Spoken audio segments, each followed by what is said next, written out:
ये ज्ञान परमात्मा ने भगवान कृष्ण के द्वारा सबसे बड़े धर्म युद्ध महाभारत की रणभूमि कुरुक्षेत्र में अर्जुन को कुछ 5000 साल पहले दिया। ये वो वक्त था जब धर्म का बार बार उल्लंघन हुआ, परमात्मा का डर मनुष्य से निकल गया।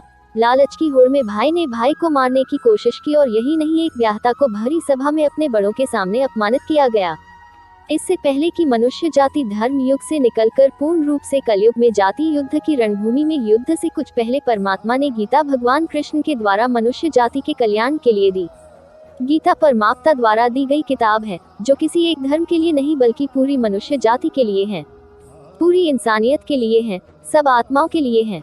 क्योंकि ये आत्मा को परमात्मा के बारे में, उसकी सृष्टि के बारे में और सबसे अहम यह उन कायदों के बारे में समझाती है जिनका आत्मा को मनुष्य के रूप में हर हाल में पालन करना होगा, रक्षा करनी होगी। और इन्हीं कायदों की बुनियाद पे एक आत्मा को शरीर त्याग करने के बाद परखा जाएगा और इस परीक्षा से पास होने पे हमेशा के लिए इस जन्म और मृत्यु से मुक्ति मिलेगी। परमात्मा भगवत गीता में कहते हैं कि मैं ही सबकी शुरुआत हूँ, मैं शुरू से भी पहले था और सब खत्म होने के बाद भी रहूंगा। सब मुझ में है और मैं सब में हूँ। जो भी तुम छू सकते हो, देख सकते हो, चख सकते हो या सुन सकते हो, सब मैं हूँ। ये नदियाँ, पहाड़, सूरज ग्रहण, चांद, सितारे सब मैंने बनाए हैं।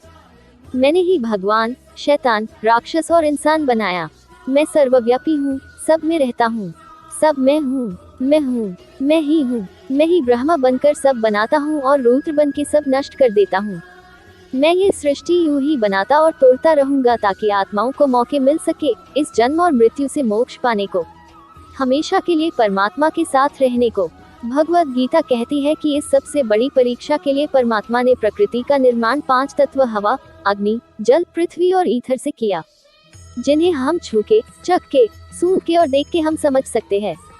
पर खुद परमात्मा इन 5 इंद्रियों की समझ से बाहर हैं। उन्हें आत्मा इन इंद्रियों से नहीं जान सकती।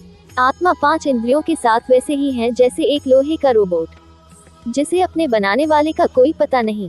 अर्जुन को भी परमात्मा का विराट रूप देखने के लिए भगवान कृष्ण ने दिव्य नेत्र दिए। भगवत गीता समझाती है कि आत्मा अजन्मी है, इसे कोई मार नहीं सकता, कोई जला नहीं सकता, डूबा नहीं सकता, काट नहीं सकता। लेकिन आत्मा को परमात्मा के साथ हमेशा रहने के लिए ये परीक्षा रूपी जीवन में बैठना ही पड़ेगा।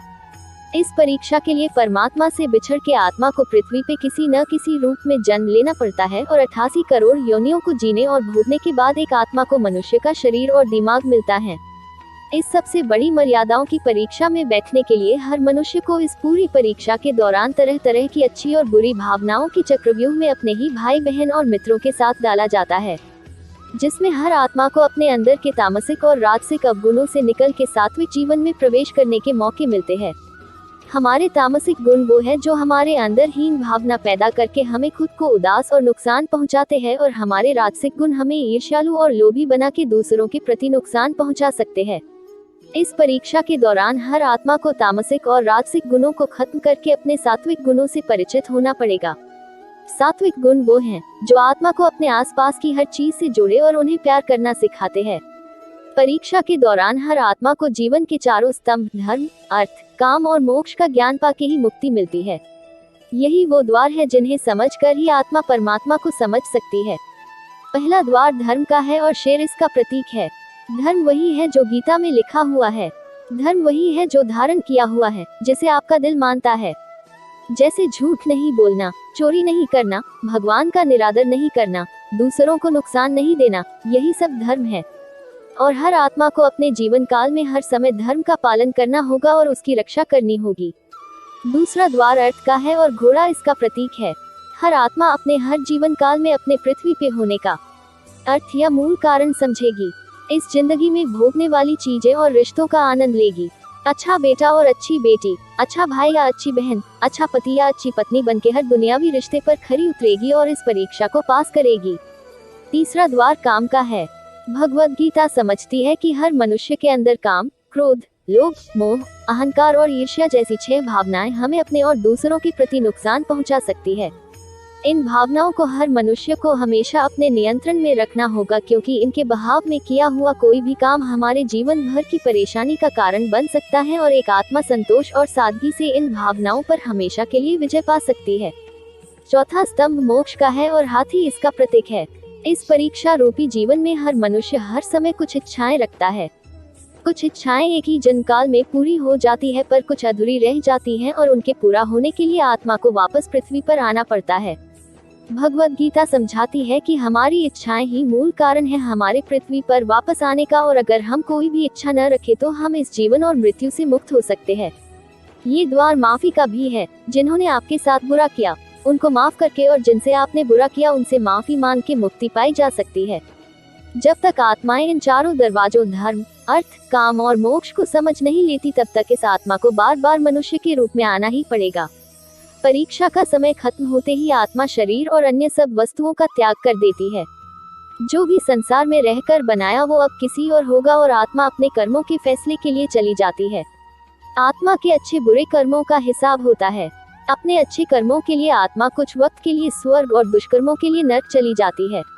नरक में आत्मा को अपने पापों के अनुकूल सजाएं मिलती हैं, पर सजा खत्म होने के बाद आत्मा को फिर से एक नया शरीर और नया दिमाग मिलता है इस परीक्षा में फिर से बैठने के लिए, और हर परीक्षा में वही सब फिर दोहराया जाएगा। जिंदगी के 4 स्तंभ धर्म, अर्थ, काम और मोक्ष को समझने के लिए हर जन्म में अपने कई जन्मों के कर्मों के हिसाब से हर आत्मा को कभी अच्छे तो कभी बुरे हालातों से जाना पड़ता है। लेकिन जब तक आत्मा परमात्मा के साथ योग को नहीं समझ लेती तब तक वो मुक्ति नहीं पा सकती। भगवद गीता समझाती है कि मनुष्य अपने शरीर, दिमाग या दिल से भगवान को पा सकता है। शरीर द्वारा किए कर्मों के माध्यम से परमात्मा को पाने को कर्म योग कहते हैं। ऐसे कर्म जो परमात्मा की इच्छा से हो और दूसरों के कल्याण के लिए हो।